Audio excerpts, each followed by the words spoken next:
Night settles differently for each of us. For some, it's quiet. For others, it's the hour when thoughts begin wandering, searching for stories big enough to hold them gently until sleep arrives. Tonight we're traveling far back in time, to a world shaped by myth, philosophy, and wonder.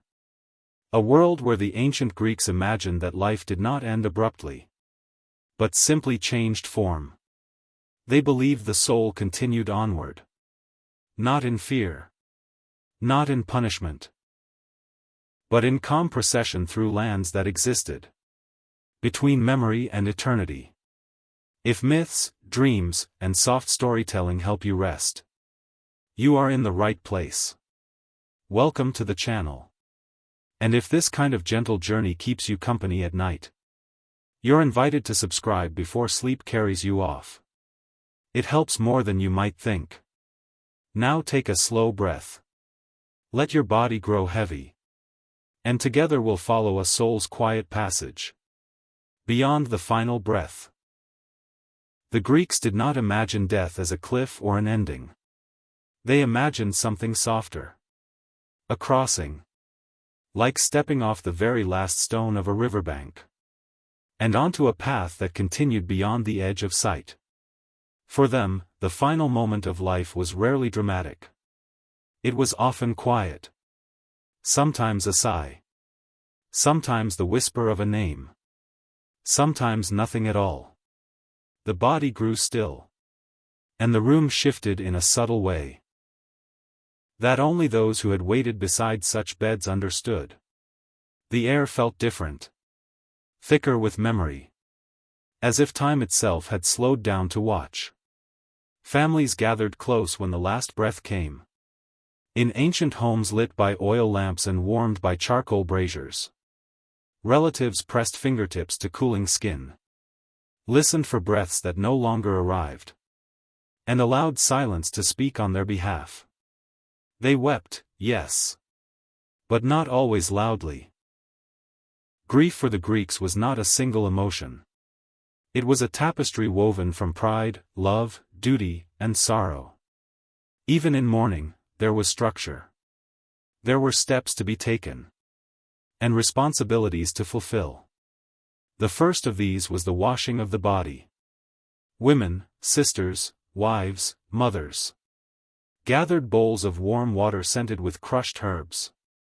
Thyme for cleansing. Mint for sharpness. And sometimes myrtle for remembrance.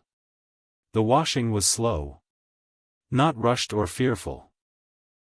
It was performed with the tenderness one might use when washing an infant. Because in a way, the dead were beginning a new kind of life. After washing came anointing. Olive oil, smooth and fragrant, was rubbed into the skin to keep it supple, so that the body in death did not look neglected in its final hours among the living. Clothing, freshly laundered and carefully chosen, was placed on the body. Not always the finest garments, but clean ones, worthy of the journey ahead. Then came the lament. Voices rose. Sometimes trembling. Sometimes steady. Sometimes filled with such raw emotion that even passers-by felt it settle beneath their ribs. These laments were more than expressions of sorrow. They were narrative. They spoke of who the person had been, what they had done, what they had loved, and what they would now leave behind. Professional mourners were sometimes hired to ensure that the lament was loud enough to carry significance beyond the household. Their cries were rhythmic, almost musical, their hands tearing at their hair, in ancient gestures of grief that lawmakers occasionally tried to regulate, only to discover that no law can tame sorrow.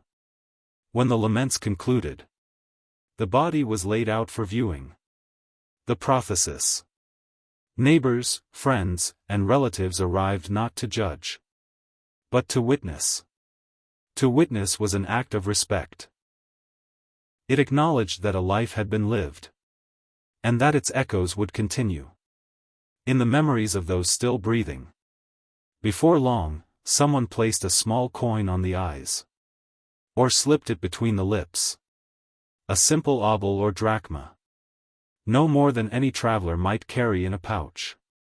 To the Greeks, this was not superstition. It was preparation. Every journey required payment. And the soul's journey was no different. As these rituals unfolded, something quieter occurred. Something not seen but understood. The soul began to loosen its hold on the body. Not ripped. Not torn. But gently separated. Like a thread being pulled from worn cloth. The soul, newly freed, was pale at first. A shimmer. A faint silhouette. As though made of cool breath on a winter morning. It did not wail or panic. It simply observed. It looked upon the room of its birth and death. Saw the hands that had raised it. The faces that had aged beside it. And recognized that there was no longer a place for it among them. There was no fear. No trembling. No violent tearing between worlds. Only awareness. And curiosity. For the Greeks believed that the soul, untethered from muscle and heartbeat, did not feel pain. It felt wonder. The realization that existence had not ended, but changed shape. The living could see only the body, lying still upon woven blankets, surrounded by oil lamps, whose flames bent slightly in the warm air. But the soul could see more. It saw that the room was not as enclosed as it once seemed. It sensed that the walls which defined the living world were thinner than anyone understood. The home was no longer just a home. It was a threshold. And thresholds are powerful places. If the rituals were done properly. If the laments had been sung. If the washing had been gentle. If the coin had been placed. Then the soul would not linger long. But before it stepped onto the path that led away from life, there was always one final moment. A looking back. Not with regret. Not with anguish. But with the quiet recognition that life had unfolded in full. With its mistakes, victories, laughter, and disappointments. The Greeks believed that the dead did not wish to remain among the living. There was a road for them. And roads are meant to be walked. Somewhere just beyond the sight of mortal eyes. A presence waited. Calm, watchful, and deeply familiar. For the Greeks knew that no soul began this journey alone. Who waits for the departed in that first breathless moment beyond death? And why does he never hurry? The Greeks knew his name, and soon we will too. When the ancient Greeks imagined the soul taking its first steps beyond the realm of the living, they did not picture terror or chaos. They pictured something profoundly organized. A transition overseen by one of the most versatile and misunderstood gods in the Greek pantheon, Hermes. But not Hermes the prankster, nor Hermes the messenger running errands for Zeus, nor Hermes the clever youth who once stole cattle just to prove he could. Here, he appeared in a different aspect, Hermes Psychopompus, the guide of souls. This role was not theatrical. It did not require thunderbolts, chariots, or fanfare. Instead, it required presence. A kind of cosmic etiquette. Because the Greeks believed the final journey must be dignified. To understand why Hermes guided the dead, one must understand what Hermes represented in Greek thought. He was a god of boundaries, of thresholds, of places where one thing became another. Road to city, city to countryside, youth to adulthood, life to death. Wherever there was a border, Hermes was there. Not as a guard, but as a facilitator. A companion.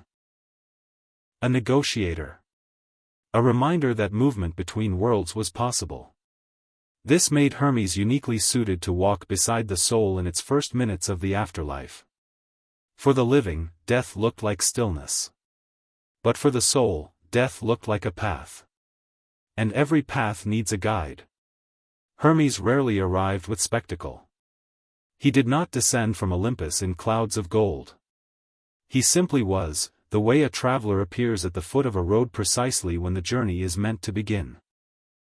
Ancient Greek art from vase painters to sculptors often depicted him with staff in hand, winged sandals, and a traveler's cap, symbols of mobility, diplomacy, and transition. The staff, the Kerykeion, was not a weapon but an emblem of protection. With it, Hermes could calm conflict, direct movement, and ensure that no soul was waylaid on the road to Hades. In myths, Hermes escorted countless spirits, not because the soul was helpless, but because the universe deserved order. The Greeks cared deeply about order. Not the rigid order of later religious systems, but cosmic structure, the idea that everything had a place and purpose, including death. To the newly freed soul, Hermes did not speak in sermons. If he spoke at all, it was with the brevity of someone who had walked this path more times than there were stars visible on a clear night above the Aegean. Perhaps he nodded. Perhaps he simply gestured toward the unseen boundary that separated mortal breath from eternal quiet. Either gesture meant the same thing. The journey has begun. The Greeks imagined the first part of this journey as a walk, not a flight. In life, walking was how ordinary people moved across the world, shepherds following their flocks, merchants tracing trade routes, sailors pacing the deck before landfall. It made sense that in death the soul would walk as well. The terrain of this walk was liminal, a word modern scholars use to describe places that sit between definitions. For the Greeks, such places truly existed. Caves where sunlight dimmed and echoes replaced clarity. Groves of ancient oaks whose branches tangled overhead until the sky disappeared.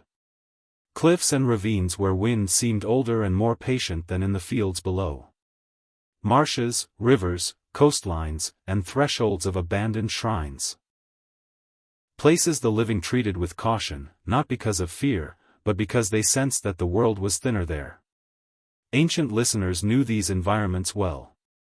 They passed them almost daily, on footpaths to markets, on sea voyages between islands, on pilgrimages to temples perched on promontories overlooking the wine-dark sea. When poets described the soul following Hermes through dim groves and rocky passes, listeners nodded. They'd seen such places. They'd felt their quietness.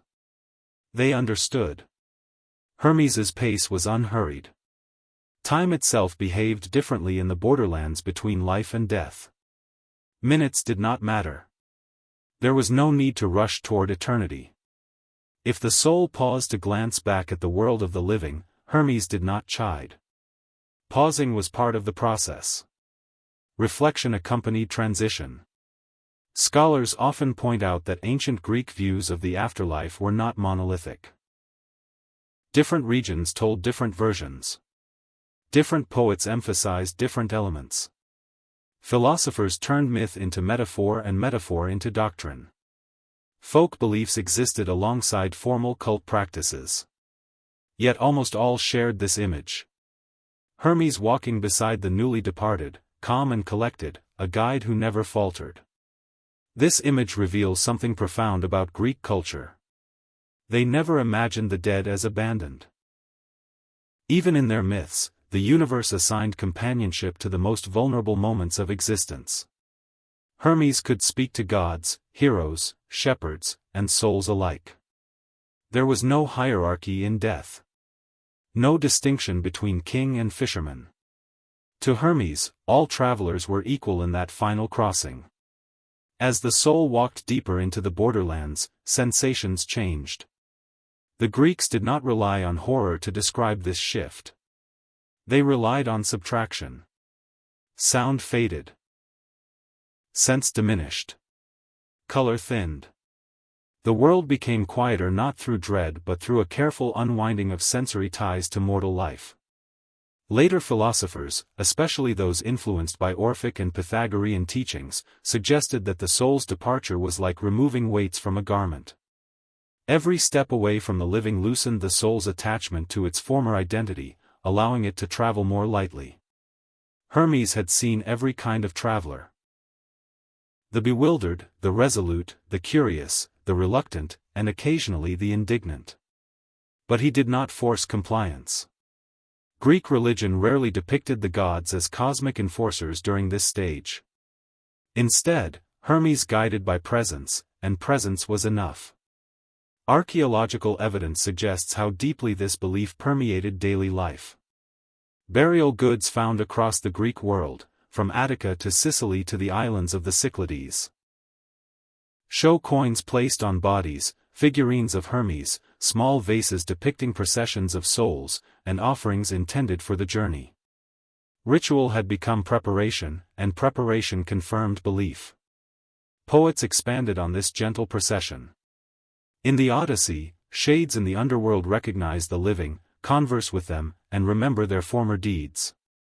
These passages are not meant to terrify but to remind listeners that the soul retains memory long after flesh has dissolved. Memory gives identity, and identity gives continuity. The Greeks valued continuity. Without it, life would feel abruptly severed; with it, death felt like extension. There is evidence that this belief affected social practices. Tombs were visited, tended, and decorated during festivals such as the Anthesteria, when spirits were thought to roam the city briefly before being guided back to Hades. Families poured libations of wine, oil, or honey into the earth for ancestors, acknowledging that the relationship between living and dead remained intact across the boundary of breath. Yet the soul could not remain in these borderlands forever. Every journey requires progression. And Hermes, patient though he was, understood when the time came to move forward. Without speech, without gesture, without command, the path would subtly shift, downward, sideways, inward. The Greeks never specified the direction, only the sensation. Ahead lay rivers. Rivers, for the Greeks, were not merely physical features of land. They marked division. Cities were built beside them. Wars were fought over them. Temples were erected near their banks. A river could cleanse, or curse, or consecrate. It could represent life, purity, danger, commerce, or transformation. No boundary was more natural, or more symbolic, than water. It made perfect sense that the entrance to the underworld would be defined not by walls or fortifications, but by rivers. Each river carried its own meaning, its own mythology, its own emotional temperature. And Hermes knew every crossing. But before the soul reached these waters, something subtle occurred, a philosophical shift the Greeks found fascinating. To them, the world did not end with death, it divided. Life became memory. Memory became essence. Essence became eternity. Philosophers from Heraclitus to Plato wrestled with these transitions, sometimes seeing them as metaphor, sometimes as literal geography. Plato, for instance, imagined the earth as a sphere filled with channels, rivers, and chasms through which souls traveled according to their state and character. Orphic traditions added instructions, written on gold tablets, for navigating this terrain, like a spiritual travel manual for the prepared. One such tablet famously read, "I am a child of earth and starry heaven." A password of identity that separated the ordinary soul from the initiate. Not because the Greeks sought elitism in death, but because mystery cults offered the promise of understanding what lay beyond breath. But ordinary Greeks, the farmers, the fishermen, the potters, the mothers, did not need such instructions. Hermes sufficed. He would lead them to the rivers. And someone else would ferry them across.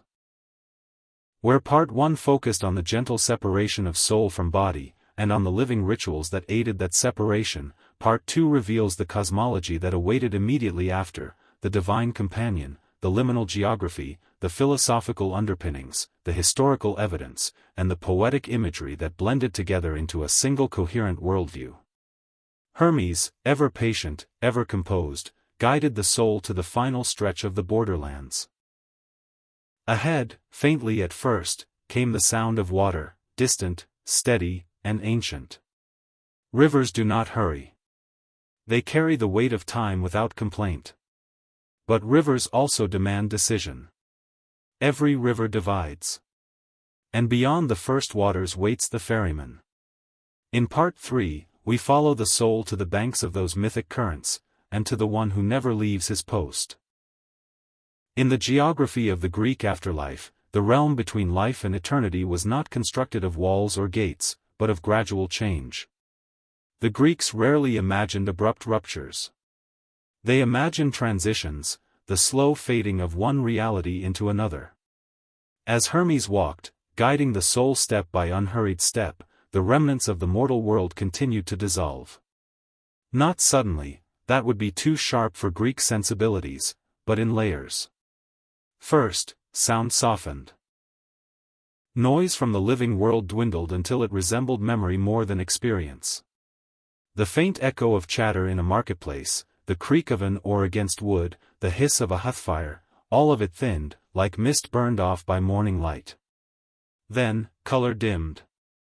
Not to black or gray, but to softer tones, washed blues, muted ochres, silver-white textures that held shape without insisting on attention. Painters used such palettes to depict the underworld on pottery, suggesting that eternity required less pigment than life. Light changed as well. It no longer came from a sun. It simply was, a diffuse glow that illuminated without revealing its source.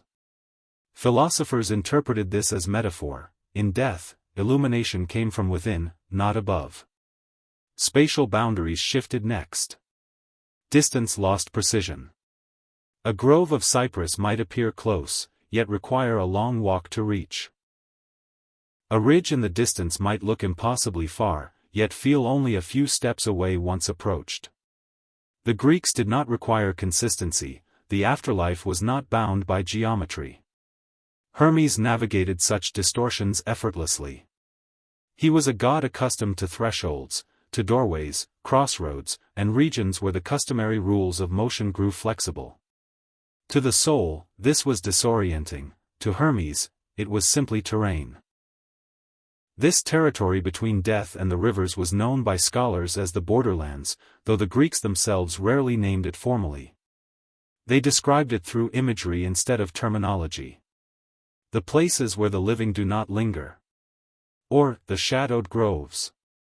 Or, the land where winds quiet. Poets relied on metaphor, priests relied on ritual, philosophers relied on explanation. The borderlands were populated not by monsters, but by concepts. Threshold, reflection, memory, release, these were the inhabitants of the territory the newly dead traversed. In modern terms, one might call it a psychological landscape, but to the Greeks it was literal, mythic, and cosmological simultaneously. There was no contradiction in that. Their world allowed myth to be true without requiring it to be factual. Hermes walked neither ahead nor behind the soul, but beside it. Companionship mattered. Companionship prevented fear. Fear had no role in the Greek imagination of death. Occasionally, the soul would look back. Not to bargain or beg, but to acknowledge. The Greeks believed that the dead seldom resisted the journey, they accepted it naturally. Life had been full enough. Death was simply the next destination. Looking back had philosophical significance. Aristotle wrote that contemplation of life at the moment of transition allowed the soul to grasp its essence. Plato argued that to remember life clearly was to prepare for judgment. Stoics believed that looking back without attachment demonstrated true virtue, a calm acceptance of nature. Long before philosophers systematized the afterlife, and long before poets gave its rivers names, the Greeks lived with rivers intimately. Rivers divided farmland from wild hills, city-states from their neighbors, one tribe's territory from another's. They watered orchards, carried ships, drove mills, and served as boundaries in treaties. In a world where maps were limited and borders vague, rivers were the most natural separators.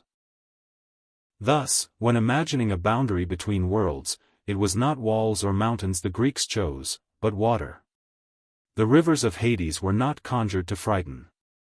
They were invented to organize. Each river had its meaning: sorrow, oath, memory, forgetfulness, lamentation, fire. Each river defined a function. Each river demanded acknowledgement. As Hermes and the soul approached the first waters, the terrain flattened. The grasses of the borderlands gave way to soft reeds and pale sedges that rustled without wind. No frogs croaked in these marshes, no insects hummed.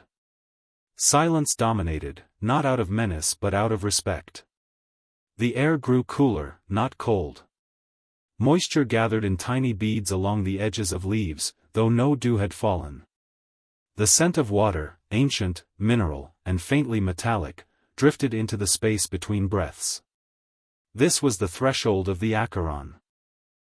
The Greeks named the Acheron the river of pain, though the word pain, in their context, did not imply torture. It implied sorrow, departure, and transition, the ache of parting rather than the agony of suffering.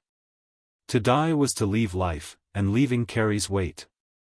The real Acheron existed in Epirus, where a river by that name flows through a valley of remarkable beauty.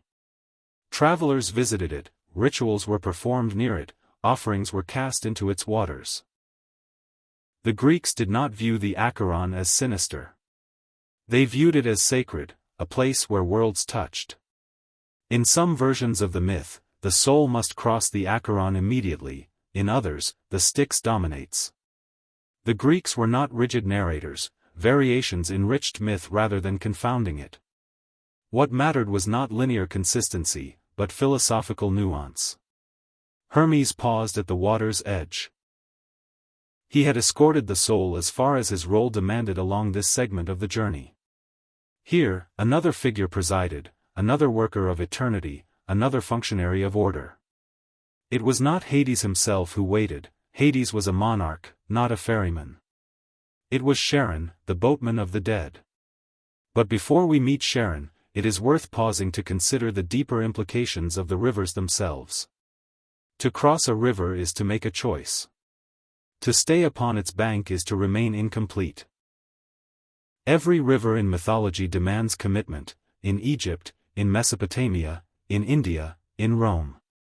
Only those who cross progress. But unlike other cultures that imagined monstrous creatures enforcing the crossing, the Greeks imagined a worker. A boatman. A ferryman who did not judge, who did not moralize, who did not proselytize. He simply transported. The river was not obstacle, the river was infrastructure. This practicality is distinctly Greek. Death, in their imagination, was a logistical affair.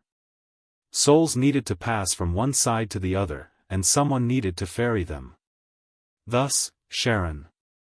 Archaeologists have found countless burial sites containing coins, obols, drachmas, and fractional denominations, placed under tongues, on eyes, or beside bodies. Not every burial exhibited the practice, but enough did to confirm the widespread belief. Some coins bore iconography linked to Charon, others bore civic symbols. All served the same symbolic purpose: payment for passage. Anthropologists argue that this custom reveals an economy of death, a belief that reciprocity extends beyond life. One pays the ferryman not because he is greedy, but because the universe respects exchange. Hermes's presence guaranteed the soul did not wander aimlessly along the bank. Wandering souls existed in Greek imagination, but they were the result of improper burial or neglected rites, not divine malice. Such tales reinforced social responsibilities: the living must care for their dead. As the soul observed the river, its waters remained calm. No whirlpools churned. No serpents writhed. The Greeks did not populate their boundary waters with monsters. The river itself was boundary enough. Hermes inclined his head, a gesture neither commanding nor dismissive. It signaled transition of authority. The guide had guided. Now the ferryman would ferry. This shift in custodianship reveals a deeper truth about Greek cosmology: the afterlife was highly structured, with roles distributed among divine and semi-divine workers. Hades ruled, judges judged, Hermes escorted, Charon transported, Cerberus guarded. Each performed a function with precision and restraint. It was not chaos behind the veil. It was administration. Modern audiences sometimes find this pragmatic view startling. We expect the afterlife to be dramatic, moralized, or spectacular. The Greeks expected it to be bureaucratic, orderly, and logical. For a civilization that invented civic law, theater, mathematics, and philosophy, this consistency makes perfect sense. Before stepping into Charon's domain, the soul took one last moment upon the bank. Looking back no longer showed the living world, that world had fallen behind, like shoreline lost to distance. Looking forward revealed not the kingdom of Hades itself, but the means to reach it.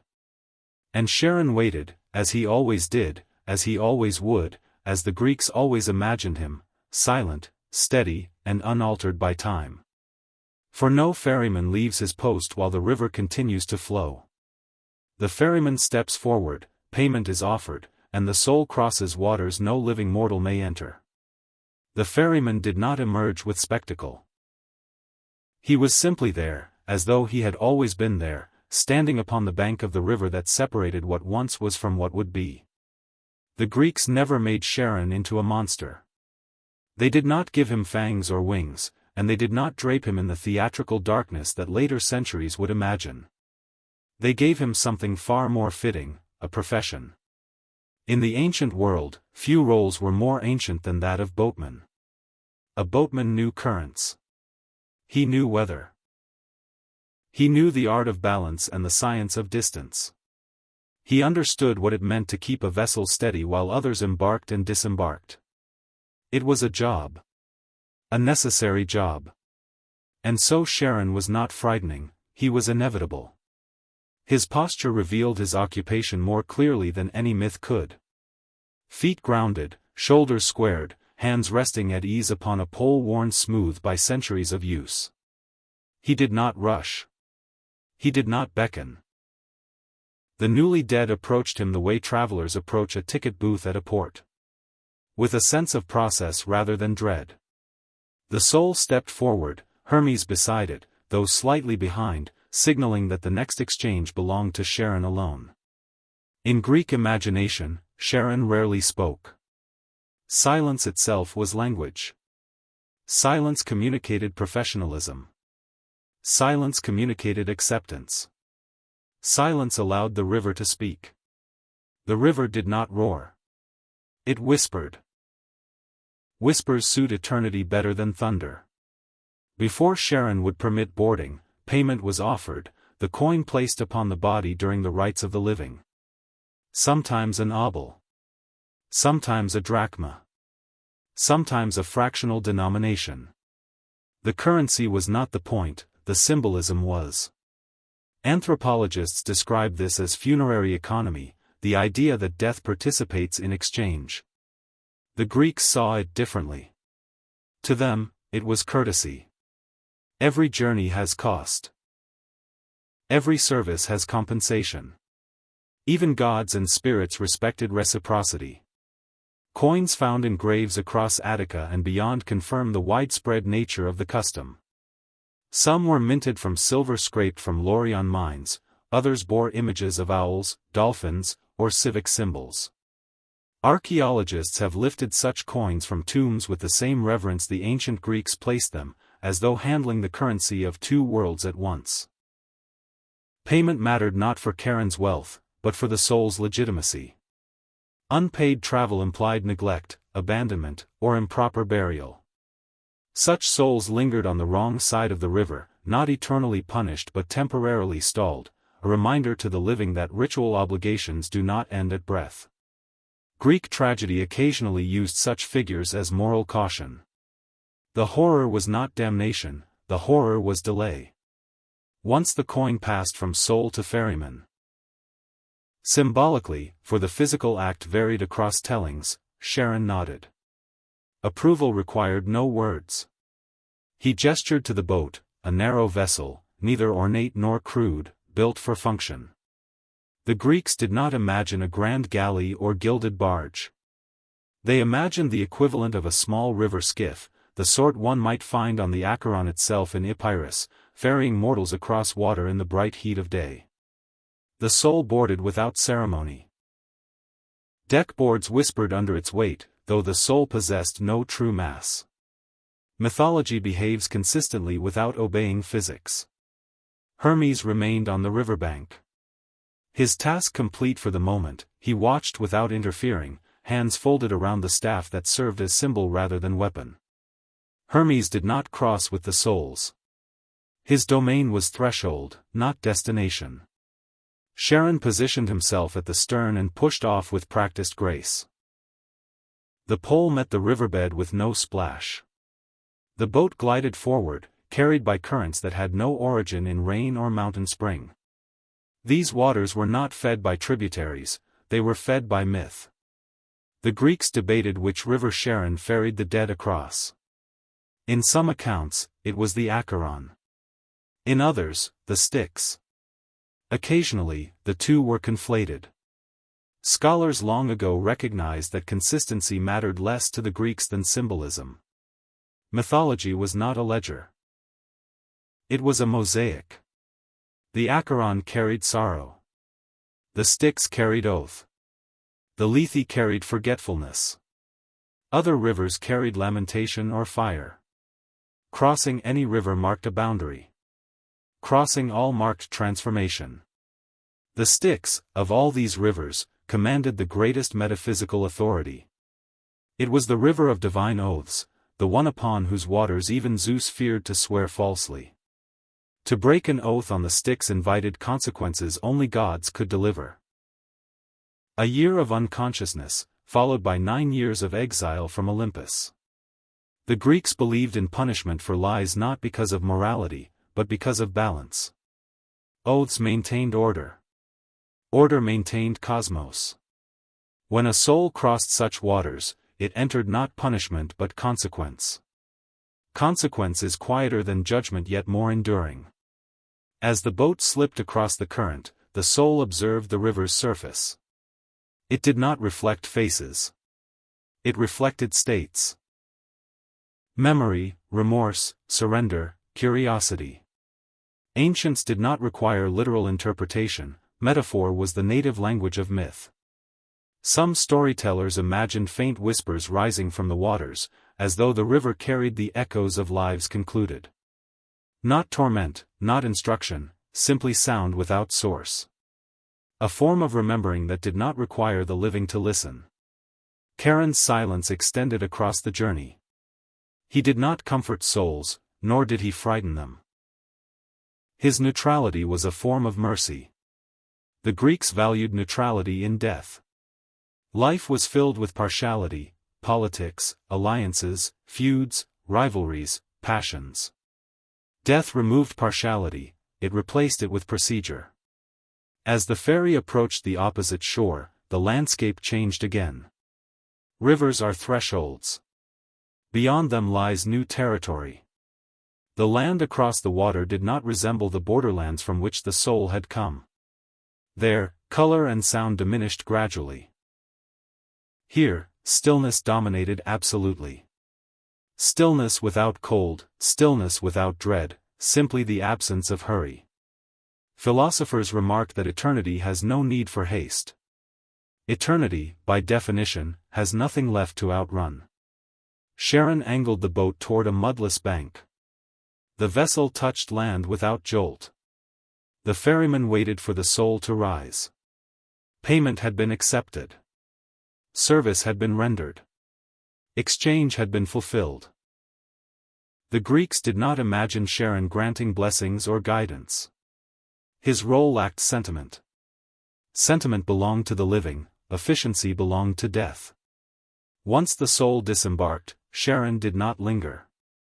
He did not watch the soul depart into the deeper underworld. He turned the vessel, pressed his pole into the current, and began the return. For the ferryman's duty was not in arrival, but in repetition. Every profession in myth reflects truth about the world from which the myth arose. A sailor returns to sea. A shepherd returns to pasture. A ferryman returns to the river. Charon returned to the place where Hermes waited with the next soul. Death did not operate on schedules, it operated on inevitability. Meanwhile, the soul, no longer a traveler, but now a resident of the underworld, turned away from the water and faced a plain filled with muted light. Ahead lay the gates of Hades, and beyond the gates waited judgment, meadows, heroes, punishments, or returns depending on the poet one asked and the era in which he lived. But before we approach gates, we must consider something essential about the Greek afterlife. It was not a place of terror for ordinary people. It was a place of continuation. Death did not erase identity, it reorganized it. The boat served as the mechanism of reorganization. The river served as the boundary. Boundaries define meaning. Thus ends the crossing. The soul encounters the gates, the guardian who never sleeps, and the quiet order of Hades itself. Once the soul stepped off Charon's ferry and turned its back to the river, the geography of the underworld revealed itself with greater clarity. Where the borderlands had been shifting, porous, and dreamlike, this new terrain felt stable, as though the soul had finally arrived at a place subject to its own laws rather than borrowed ones. The light here did not flicker. It did not originate from torches, suns, or fires, it was simply present, unmodulated and without shadow. Poets compared it to twilight, not because it was dark, but because it lacked transition. In the underworld, there was no dawn and no dusk, for those belonged to cycles of life. Eternity has no need of cycles. Ahead, the ground sloped gently upward toward a vast structure, not a fortress, not a palace, but something more like a monumental gatehouse. The Greeks were not fond of imagining tyrannical architecture beyond death, they preferred somber symmetry. The gates of Hades were imposing not through cruelty but through their indifference. They simply were, as mountains are, as the sea is, as time is. In literature, these gates were rarely described at length. Homer, Hesiod, and later tragedians spoke of them as though everyone already knew their appearance. Myth required no excessive elaboration when the audience shared its imagery. Archaeologists examining funerary art have noted that the gates were often depicted as tall, columned, and slightly tapered, a cross between temple entrance and city wall. They were not designed to impress, they were designed to delineate. Gates mark separation. To pass them is to commit to the space beyond. But before any soul approached the threshold directly, there was the matter of the guardian. Nearly every schoolchild in Greece would have known his name. Cerberus. Contrary to later medieval imagination, Cerberus was not cast as a demonic beast. He was not a hellhound in the Christian sense nor a monster of cosmic malice. He was a warden. His purpose was extremely specific and unequivocally clear. Prevent the living from entering, and prevent the dead from leaving. He was not concerned with torment, judgment, or bureaucracy. His focus was territorial integrity. Cerberus stood before the gates, not perched or crouched, but stationed as sentries are stationed, at attention, alert, and unwavering. Greek vase painters usually gave him 3 heads, though some poets inflated the number absurdly for poetic effect, describing him with 50 or even 100 heads. Hyperbole was a tool of epic tradition, not a zoological claim. 3 heads served symbolism well. Some modern interpreters propose that they represented past, present, and future. Others suggest they signified birth, life, and death. Ancient Greeks themselves would likely have shrugged at such speculation. To them, the point was multiplicity. Multiplicity meant enhanced perception. A creature with many heads could see what others missed, could hear what others ignored, and could respond to threats from several directions at once. Cerberus did not roar in mythic retellings. He did not chase the newly dead. He did not threaten those who belonged to the underworld. To the souls Charon had ferried across, he was no more alarming than a shepherd's dog that watches passers-by without hostility. Heroes, however, were another matter. Cerberus famously obstructed those who attempted to breach the realm of the dead while still living. Heracles subdued him only under divine sanction. Orpheus charmed him with music, one of the most elegant solutions mythology ever offered. A few mythic travelers bribed him with honey cakes, proving that even in metaphysical realms, culinary diplomacy carries weight. But ordinary souls faced no such trials. Cerberus did not growl at them, he ignored them entirely. For them, the underworld was their destination, not their trespass. Hermes did not need to announce the soul's arrival, the rhythm of eternity required no introductions. Cerberus recognized the newly dead by essence alone. The Greeks believed that souls possessed a particular texture or resonance distinguishable from the living. Some philosophers argued this resonance was pneuma, breath or spirit. Others called it psyche, a term that meant not emotion but life principle. Whatever name applied, Cerberus needed no words to perceive it. Once the soul passed the guardian, the gates themselves awaited. Gates in mythology frequently symbolize decision. In Greek thought, they symbolize destination. To pass through the gates of Hades was to accept membership in the community of the dead. Judgment, meadows, punishments, and paradise all lay beyond. But none of these began until the gates were crossed. The gates were not opened by hands, mortal or divine. They opened as the soul approached, not automatically, but inevitably. Death is the most certain of human experiences, myth reflects certainty in architecture. As the gates parted, the soul did not enter darkness or inferno. The Greeks did not believe in eternal torment for ordinary people. They believed in neutral eternity, a space without suffering or ecstasy, where the dead simply existed. This neutrality reveals a critical aspect of Greek religion often misunderstood by modern readers. The afterlife was not a court for cosmic morality. It was a repository, a realm where the dead continued in a state appropriate to their nature. But before souls reached their final destinations within Hades, they encountered another essential institution, judgment. Judgment in the Greek underworld was not theatrical. No angels or demons debated merits. No scrolls unfurled from heaven. No divine lightning illuminated sin. The Greeks found drama in life, not in afterlife bureaucracy. The role of judgment belonged to three figures, not one. Minos, Rhadamanthus, and Aeacus, once mortal kings, now eternal administrators. Their assignment was not to terrify but to classify.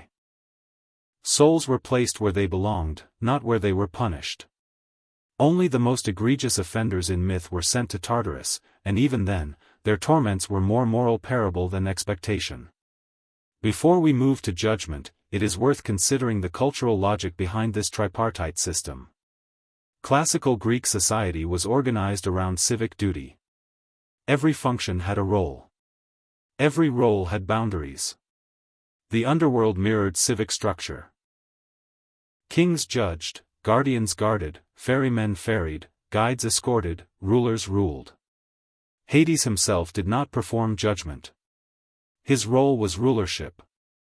Divine kingship did not involve micromanagement. It involved maintaining cosmic balance. The Greeks understood hierarchy not as oppression but as specialization. Specialization operated efficiently in myth as in the polis. Once inside the gates, the soul could sense the shift not only in sovereignty but in pace. The borderlands moved like memory, the river moved like ritual, the realm beyond the gates moved like administration. Organization belonged to Hades. This was his domain, and his domain demanded order. Order, however, did not negate calm. In fact, calm was its most persistent characteristic. Not silence born of fear, but quiet born of completion. The Greeks envisioned the dead as shades, not ghosts in the horror sense, but silhouettes, likenesses, impressions of the living. These shades retained identity without passion. Desire belonged to the living, the dead had relinquished it. The soul moved forward, guided now not by Hermes, who lingered at the periphery of these spaces, but by an unspoken logic. Souls found their way because the afterlife was designed to be navigable. The first destination within the realm of Hades was a hall, vast, unadorned, and solemn, where the three judges waited. But before we join the judges, we must respect the integrity of mythic sequence. No judgment occurs before arrival, and no arrival occurs before passage through gates. Thus Part 5 ends not with verdict, but with entry. Entry is the hinge upon which every afterlife narrative turns. The judges speak without speaking, the scales of life reveal their balance, and eternity decides where the soul will wander. After passing through the gates of Hades, the soul entered a space unlike any encountered in life. It was not a throne room, nor a courtroom, nor a temple, yet it carried qualities of all three. The Greeks never insisted on precise architectural descriptions for such spaces. Myth favored essence over blueprint, and essence mattered more here than detail. The Hall of Judgment was vast, but not cavernous. Its ceiling disappeared into a haze of light that neither flickered nor cast shadow. The ground was smooth, not polished, and showed no sign of wear. No columns divided the space, no frescoes decorated its walls. Decoration served the living, the dead required none. In early Greek imagination, the soul entered this hall not to plead, explain, or defend itself, but simply to be observed. The Greeks believed that identity revealed itself in silence. Words could deceive, essence could not. At the far end of the hall, seated upon simple elevated platforms, throne-like in function, but austere in design, were the three judges. The first, Aeacus, presided with a stern clarity. He was a king in life, known for fairness among mortals and honored for incorruptibility. Poets placed him at the left, assigning him matters concerning those who hailed from the Greek mainland.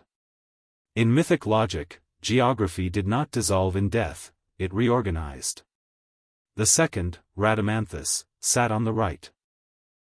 He had ruled among the Cretans in life, and tradition claimed he handled souls from the peoples of Asia, a sign of how the Greeks understood the cultural shape of their world.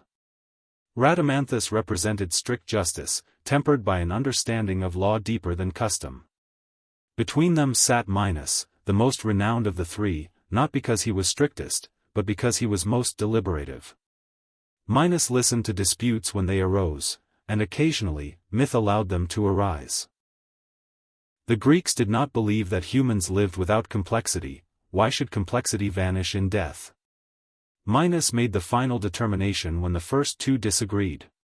He was the axis upon which the mechanism of judgment turned. This arrangement was not invented for spectacle, it reflected the political structure of Greek life. Councils, assemblies, and magistracies distributed power and responsibility. The underworld mirrored the polis, as though the Greeks believed that cosmic order required civic form. Yet judgment here did not resemble modern legal proceedings. There were no prosecutors, no defenders, no witnesses. The soul did not speak. If the soul possessed arguments, they were irrelevant, life itself had argued already through action. In Greek thought, character was destiny. Not in a deterministic sense, but in the sense that who one had been naturally shaped what one would become. The judges did not weigh sin as later religions would define it. They weighed balance. Balance between moderation and excess, loyalty and betrayal, truth and deceit, honor and dishonor, courage and avoidance.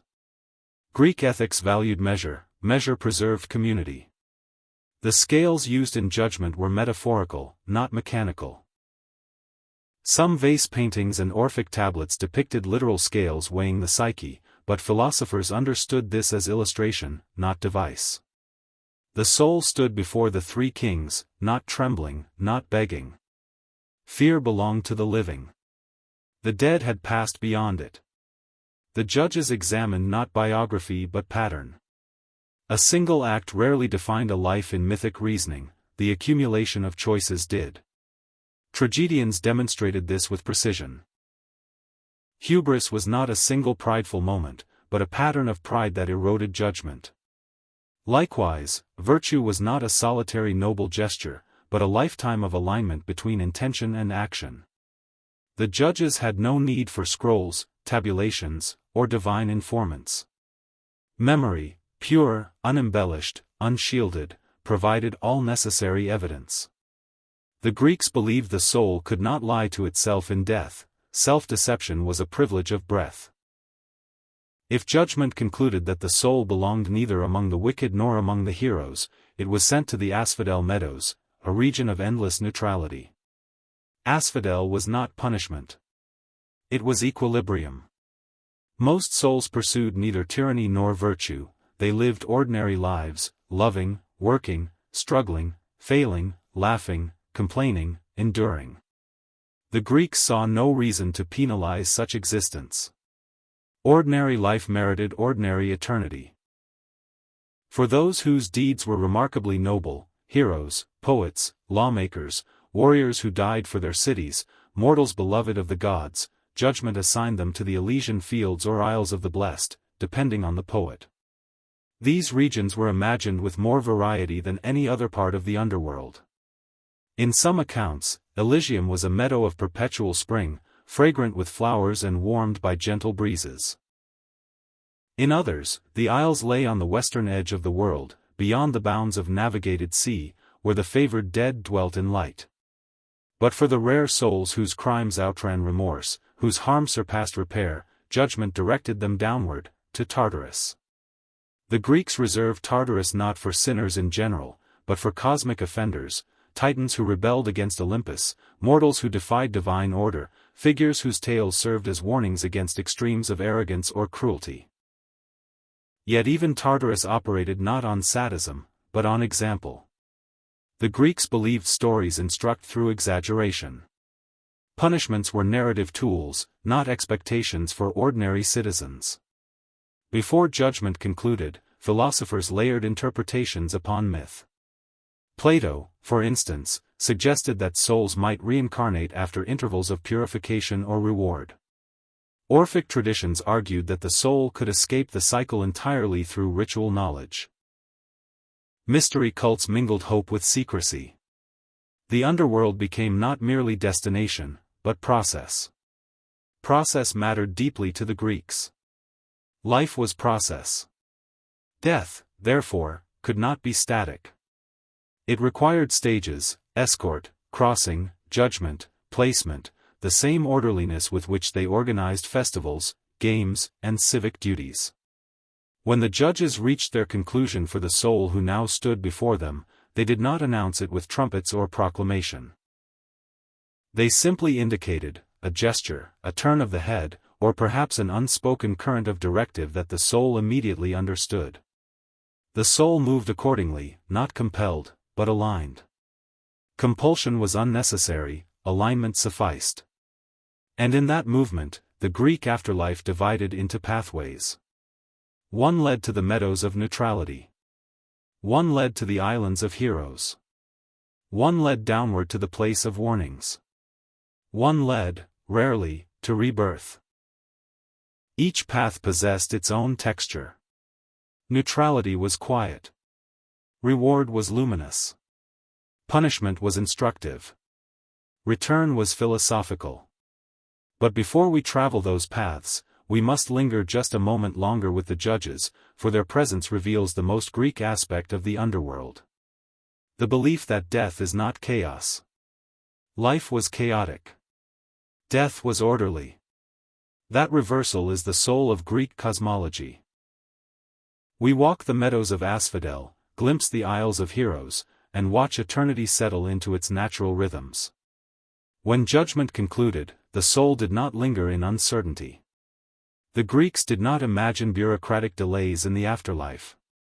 The machinery of eternity functioned with precision, not because gods demanded efficiency, but because the cosmos itself preferred order. The vast majority of souls walked toward the asphodel meadows, a region that occupied the greatest portion of Hades' domain. Asphodel often perplexes modern readers. They expect reward or punishment, paradise or torment.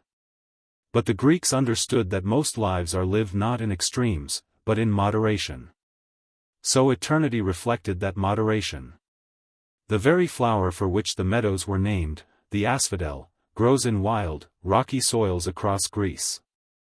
It is hardy, unpretentious, and perennial.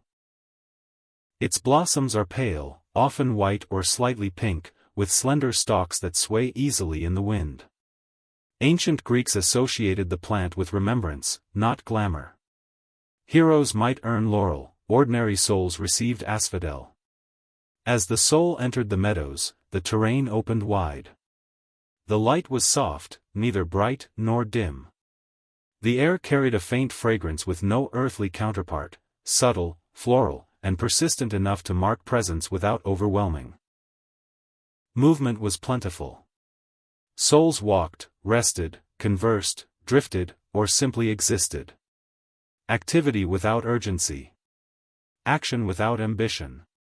The Greeks imagined such spaces not as boredom, but as completion. Completion is a state the living rarely experience, for life insists on striving. The dead no longer strive, they are. Philosophers seized upon the meadows as metaphor. Stoics saw asphodel as the natural endpoint of a well-measured life. Epicureans saw it as evidence that death was not to be feared, for no pain awaited. Platonists reinterpreted asphodel as an intermediate realm for souls awaiting either rebirth or release. The meadows themselves were vast enough to accommodate all memory. Souls encountered acquaintances, neighbors, spouses, rivals, cousins, teachers, pupils, the full mosaic of human association. Recognition persisted, but without the complications of desire. Love existed, but without jealousy. Grief lingered only as fondness. Memory shed its sharpest edges. Yet asphodel was not the only destination. Those judged exceptionally virtuous, heroes and sages, defenders of the polis, champions of their people, or mortals favored by the gods, traveled onward still, toward the region known as Elysium or the Isles of the Blessed. The Greeks disagreed on whether Elysium lay within Hades or beyond the Western Ocean. Homer favored the western location. A land where the breeze of Oceanus granted perpetual spring. Hesiod placed Elysium in the underworld itself, adjacent to asphodel but distinct in atmosphere. Later poets harmonized the two, treating Elysium as reachable through either geography, depending on poetic need. Myth thrived on multiplicity, contradiction was not flaw but wealth. Elysium differed from asphodel in every meaningful way. Where asphodel was muted, Elysium was vibrant. Where asphodel was moderate, Elysium was abundant. Trees bore fruit continually, fields yielded grain without sowing, rivers flowed not with water but with delight. This was not hedonism, the Greeks held suspicion for indulgence without purpose, rather, it was leisure perfected. The leisure of those who had earned rest through excellence. Heroes on the Isles of the Blessed engaged in conversation more than combat. They discussed virtue, strategy, poetry, philosophy, and the nature of fate. Their existence was not labor, for their labor had already shaped history. In some accounts, a soul might achieve Elysium more than once. Those who attained it thrice, through successive reincarnations, were permitted to escape the cycle entirely and dwell forever among the blessed. Such ideas came not from mainstream cult, but from Orphic mysticism, which viewed life and death as stages in a longer cosmic education.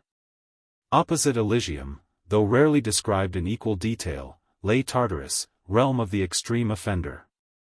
The Greeks applied Tartarus sparingly. It did not exist for the ordinary sinner, it existed for mythic outliers.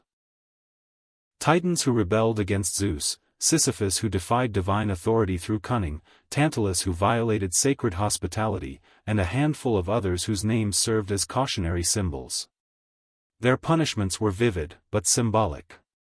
Sisyphus pushed a stone not because the gods derived pleasure from cruelty, but because the Greeks understood futility as the sharpest punishment for a mind accustomed to cleverness. Tantalus suffered thirst and hunger not because deprivation was sadistic, but because violation of hospitality was the gravest breach of Greek moral code. Yet for all their vividness, these tales occupied a tiny corner of the underworld's tapestry. Ordinary souls neither witnessed nor experienced such torments. The Greeks did not design Tartarus for the many, they designed it for narrative instruction. Between the meadows of neutrality, the isles of reward, and the abyss of instruction, the Greek afterlife revealed itself as a landscape of proportion. Proportion was the essence of Greek ethics. Excess and deficiency both corrupted. Moderation preserved. But there was one final destination seldom acknowledged in popular imagination: return. Some philosophies, most notably those influenced by the Orphic and Pythagorean traditions, imagined that souls could reincarnate. Not endlessly, but purposefully.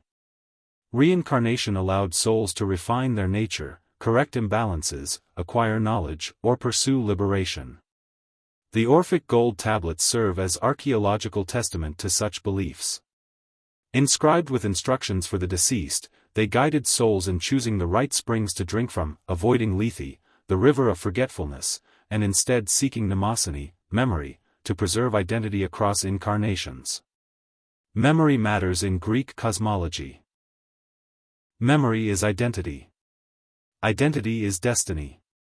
The soul who chose reincarnation did not do so out of punishment, but out of orientation toward life. To return was to desire experience. To remain was to desire completion. These ideas did not belong to every Greek. Religion in Greece was not monolithic. It was local, civic, philosophical, poetic, and initiatory all at once. The afterlife reflected this diversity. While the soul who began our journey through parts 1 to 6 walked the meadows, a fate neither exalted nor diminished, eternity arranged itself around it without urgency. Souls in asphodel did not count years, time held no authority. Seasons neither advanced nor receded. Weather did not change. One could wander for what mortals would call centuries without boredom, for boredom requires desire, and desire requires incompletion. The dead no longer desired, they existed in sufficiency. The living, hearing such tales, did not fear the underworld. They feared dishonor, oblivion, or lack of legacy far more. Drama and tragedy revolved around these themes repeatedly. Character fate was worse than posthumous fate. The Greeks, unlike many later cultures, did not expect salvation in death. Salvation occurred through action in life. Death merely preserved the outcome. As the soul in our narrative settled into its eternity, the rhythms of the afterlife absorbed it gently. No soul was abandoned. No soul was tormented without mythic cause. The dead became community again, as they had been in life. And yet, even as eternity unfolded, one more philosophical mystery remained. The presence of time within timelessness. Eternity, after all, is not absence. It is constancy. We explore the metaphysics of Greek eternity, the nature of memory after death, and the final poetic closure of the soul's journey. In the quiet expanse of the afterlife, where asphodel stretched across horizons unbroken by season or storm, the Greeks imagined eternity not as infinite time, but as time completed. To the living, eternity is often conceived as interminable duration, an endless sequence of moments.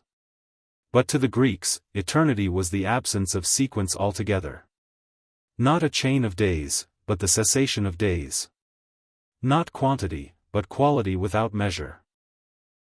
To understand Greek eternity, one must revisit their understanding of life. Life, for them, was a theater of striving, striving for honor, striving for justice, striving for influence, striving for love, striving even to understand the gods. Mortals contended with uncertainty, fortune, and fate. Heroes contended with legacy. Philosophers contended with meaning. Death did not extinguish these pursuits through punishment or reward alone. It extinguished them by completion. A completed life no longer needed competition. It no longer needed ambition. It no longer needed tension between desire and circumstance. Where there was once becoming, there was now being. This is why the dead in Asphodel did not grow restless. Restlessness belongs to unfinished business. The Greeks preferred ends that concluded with coherence, tragic or triumphant, heroic or humble, but coherent nonetheless. Memory persisted. Not memory as mortals experience it, with distortions and omissions, but memory purified of regret. The Greeks understood regret as a mortal phenomenon, a response to incomplete action or unfulfilled desire. Once desire ceased, regret dissolved. This is not to say that the dead forgot. Forgetting belonged to those who chose rebirth. Orphic traditions warned the soul against drinking from the Lethe, the river of forgetfulness, lest identity be washed away and the cycle of existence begin anew without continuity. Instead, initiates sought mnemosyne, memory, the spring of remembrance that preserved identity across incarnations. But for the vast majority of souls, reincarnation was not the path. They remained in Asphodel or Elysium, not because they were trapped, but because they were complete. Completion never troubled the Greeks. In tragedy, characters meet their fate not as victims but as participants in the unfolding of cosmic narrative. In philosophy, teleology, purpose shapes existence. In politics, citizenship provides a framework for fulfillment. The afterlife reflects all of these. The Greeks did not fear death as annihilation, they feared obscurity. To be forgotten was worse than to be dead. To live without kleos, without reputation, without echo, was to vanish from history. This is why funeral orations in Athens praised the dead not for wealth or conquest alone, but for service to the polis. To be remembered collectively was to transcend mortality. The underworld preserved memory, but the living broadcasted it. In the meadows, souls conversed not of current events, the dead have no current, but of patterns. What courage meant, what justice required, what fortune granted, what fate denied. Heroes debated as philosophers might. Villagers spoke of festivals, shipwrights of harbors, shepherds of hillside winds that shaped their flocks. Memory became landscape. The Greeks imagined that eternity did not erase individuality. Identity persisted, but desire did not. Identity without desire is serenity. This serenity extended to relationships. Lovers recognized one another, but jealousy was impossible. Jealousy assumes scarcity, and eternity lacks scarcity. Friends reunited, not to relive the past, but to inhabit the memory of camaraderie. Parents encountered children with the tenderness of recognition rather than the anguish of loss. The living often asked questions. Will the dead miss us? Will they care what becomes of us? The Greeks answered indirectly. The dead remember, but they do not ache. Ache belongs to time. The dead have left time behind. As eternity unfolded, the boundaries of identity softened, not through dissolution, but through integration. The soul became part of the larger order, part of the community of the dead, part of the memory of the living, and part of the universe's equilibrium. Hades, the god, presided over this equilibrium with dignity. He was never devil, never tormentor, never trickster. He was ruler, firm, impartial, respected. He maintained the integrity of eternity, just as Zeus maintained the heavens and Poseidon maintained the seas. The Greeks believed that God specialized. Specialization ensured harmony. Harmony ensured cosmos. Cosmos ensured meaning. And so the soul in our narrative.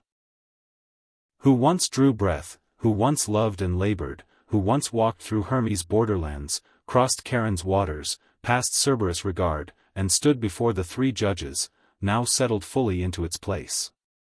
Not with triumph, not with despair, but with peace. For peace is the natural conclusion of a life fulfilled, however ordinary. The living need not imagine death as terror. The Greeks did not. They imagined it as continuity. Continuity without urgency, without suffering, without ambition, without fear. This Greek imagination, preserved across centuries of poetry, philosophy, vase painting, ritual, and burial practice, survives not because it promises salvation, but because it promises understanding. Understanding that the universe operates through order. Understanding that life finds meaning in action. Understanding that death completes what life cannot finish. And so the story concludes as gently as it began. The soul remains in its meadow. Hermes returns to the borderlands.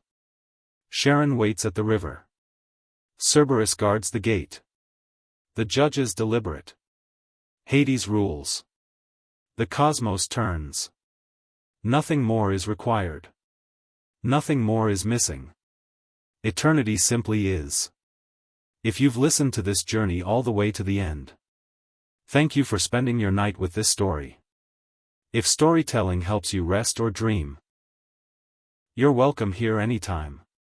And if you'd like more journeys through myth, sleep, and ancient imagination, make sure to subscribe to the channel so you don't miss the next one.